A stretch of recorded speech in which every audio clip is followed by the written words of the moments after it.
അപ്പം മൂന്നാമത്തെ ചോദ്യം ശ്രദ്ധിക്കൂ. ഒരു വീഡിയോ കാണാം.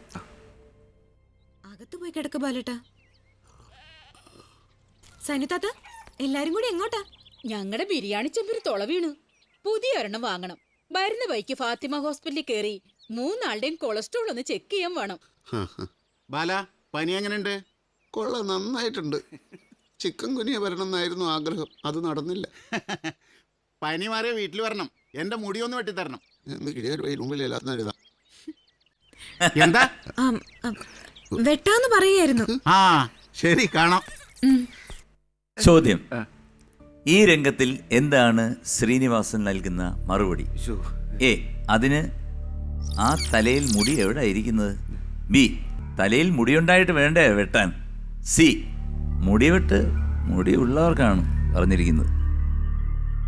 അത് ഈ സ്പോട്ട് ഡബിങ് കൂടുതൽ ശ്രദ്ധിക്കുന്ന കാരണേ. ആ, എ, അതിനാ തലയിൽ മുടി എവിടെ എവിടെ ഇരിക്കുന്നത്? ഇരിക്കുന്നു?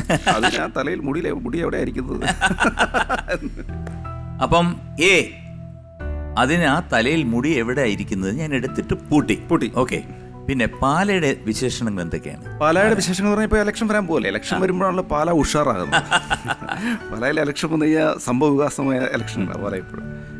ശരിക്കും പാലായിലെ ഒരു രാഷ്ട്രീയ പ്രാതിനിധ്യം എന്ന് പറയുന്നത് മാണി സാർ എന്ന് പറഞ്ഞ വ്യക്തിയിലൂടെയായിരുന്നു. K Mani sir. അദ്ദേഹത്തിൻ്റെ ശബ്ദം പാലായെ മുഴങ്ങി, നല്ല കേരളം മൊത്തം മുഴുങ്ങിക്കേണ്ട ശബ്ദമാണ്. അപ്പോൾ അദ്ദേഹത്തിൻ്റെ ശബ്ദം ഞാൻ പലപ്പോഴും ഇമിറ്റേറ്റ് ചെയ്യാറുണ്ട്.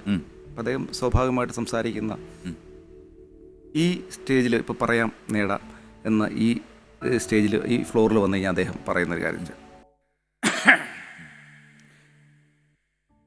ഇതിപ്പോൾ എന്നോട് ചോദിക്കുന്ന ചോദ്യങ്ങൾ പറയാം നേടാം, വളരെ നല്ലൊരു കൺസെപ്റ്റ് അല്ലേ? ഇപ്പം ഞാനും ഒരുപാട് പറഞ്ഞിട്ടുണ്ട്, ഒരുപാട് നേടിയിട്ടുണ്ട്. ഇപ്പം പാലായെ പറ്റി പറഞ്ഞാൽ എൻ്റെ പാല എനിക്ക് നൽകിയതെല്ലാം പാലായാണ്. പാലായല്ലാതെ എനിക്കൊന്നും ഒരു ജീവനില്ല. പാലാക്കാരാണ് എൻ്റെ ജീവിതം. ആ പാലായെ മറന്നിട്ട് മാണി സാറിനൊരു ജീവിതമില്ല. ഇങ്ങനെ പറഞ്ഞു പോകുന്നത്. എനിക്ക് പെട്ടെന്ന് ഓർമ്മ വന്നത്, പഴയ ഒരു സ്റ്റാർ സിംഗറിൽ സാർ വന്നിരുന്നു, മാണി സാർ വന്നിട്ട് അദ്ദേഹം ഒരു പാട്ട് പാടി.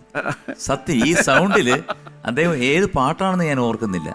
കുറേ വർഷം മുമ്പാ വന്നിട്ടൊരു പാട്ട് പാടണം എന്ന് പറഞ്ഞപ്പം ഇതുപോലെ പറഞ്ഞു, എനിക്ക് ഇതുപോലെ പാട്ടിൻ്റെ ഷോയിൽ വന്നാൽ പാടണ്ടേ, അതുകൊണ്ട് ഞാൻ പാടാം എന്ന് പറഞ്ഞിട്ട് ഒരു പാട്ടം കാച്ചി. അസലായിരുന്നു. മാത്രമല്ല, എനിക്ക് വളരെ അടുത്ത ബന്ധമുള്ള ഒരു വ്യക്തിയാണ്. ഒരു രാഷ്ട്രീയക്കാരൻ എന്നുള്ള നിലയിലല്ല, അല്ലാതെ തന്നെ അദ്ദേഹത്തിൻ്റെ പല സംരംഭങ്ങൾക്കും ഞാൻ പാട്ടൊക്കെ ചെയ്തു കൊടുത്തിട്ടുണ്ട്. അദ്ദേഹം ഒരു ഇൻ്റർവ്യൂവിൽ ഒരു പാട്ട് പാടുന്ന കേട്ടിട്ടുണ്ട്. അത് ആ സൗണ്ടിൽ തന്നെയാണ് പാടുന്നത്. വൈക്കം കായലിലോളം തല്ലുമ്പോ ഓർക്കും ഞാൻ എൻ്റെ അങ്ങനെ പറഞ്ഞു.